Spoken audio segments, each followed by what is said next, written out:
คือว่าแล้วหักใหม่กะพญาติคู่มือนี่หักใหม่กับโหคันว่าตามบ้านเฮากะขี่กระเดือนยาเย็นท้องแก้ไขห้อนไขยัง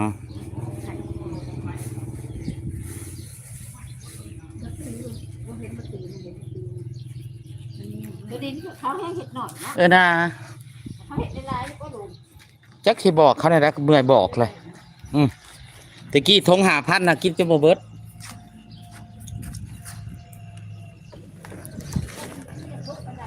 แน่นจะข้าวต้มได้ยังไง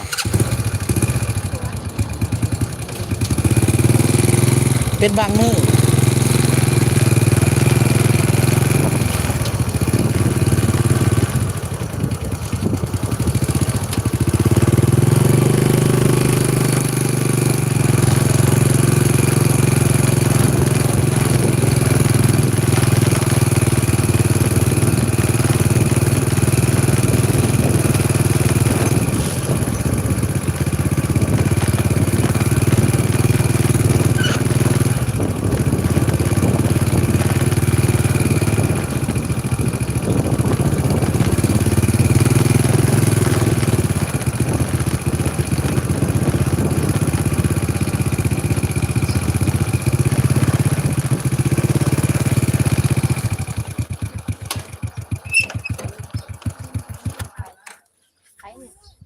เอ้า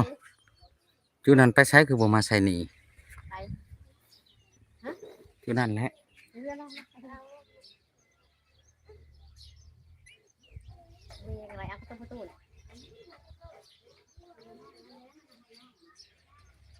ขอบคุณครับเอาอย่างอันนี้วะเอาสามารถจะขี่ได้ก่อนลูกลูกอะลูกไผ่ก็ลูกไผ่ประตูทางลูกไผ่ก็ลูกไผ่ลูกตู้ในลูกไผ่เจ้านะลูกขาบ้านโคกทีลูกม้าเนาะบิ๊กตากระบะได้บอกบิ๊กเนาะบอกบิ๊กอันนั้นตัวน่ะเขาว่าลูกม้าหันมันให้มันมาเป็นโบทันในตาเลยว่ายามันให้เช้าเลยทันมาโอ้ยบ่มาทีเนาะป้าทานพ่อใหญ่ตู้นี่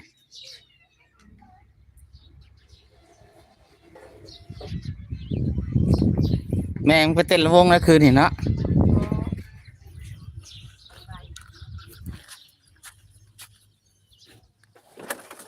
ทางเขาเห็บมานี่บ่เขาสิตัดมานี่บ่มันก็เป็นน้องเลยนะ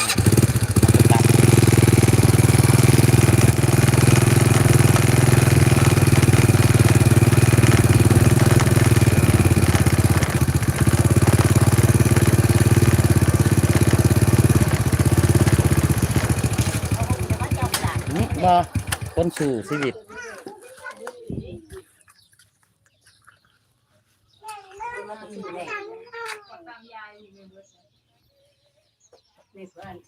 เจ้าชื่อเลี้ยงไปหาลงดูเลย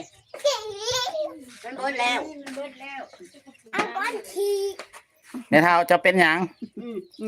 นอนละล่าเห็นบ่แม่เท้าอันบ้านนั้นแม่เท้าห้องมีจะบ่รู้ลมกันวันที่12แกงี้อยู่มาวานซื้อนี่เซ็ตมาทำมันจะได้ยังก็รุ่นเจ้านี่แล้วว่าไม่เท่าห้องนะนานอยากไปหาบุญยังคือเฮาเลยจังเราแข็งแห้งอยู่ได้หักเราตั้งทรงขึ้นซื่อเอาตัวนี้นะเมื่อตะวันก้นขี้แม่ก้นขี้ไผสีดาหนูก้นขี้บอกว่าเดี๋ยวนั้นน่าเกลียดจะกินว่าแต่ก้นขี้นี่โบราณเนี่ยจ้ะใจหนูใช้ข้าวตีนทองคือเป็นคนจังนั้นลูกอะไรเนี่ยเจ้าว่าเขาปงมานี่สิคือว่ารุ่นสุดเจ้านี่แหละคอยเบิ่งเล่ากันประมาณ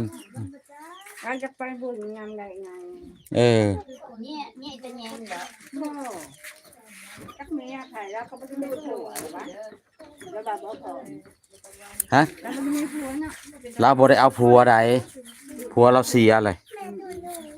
จากแล้วผัวเก่าแล้วเฮาบ่ฮู้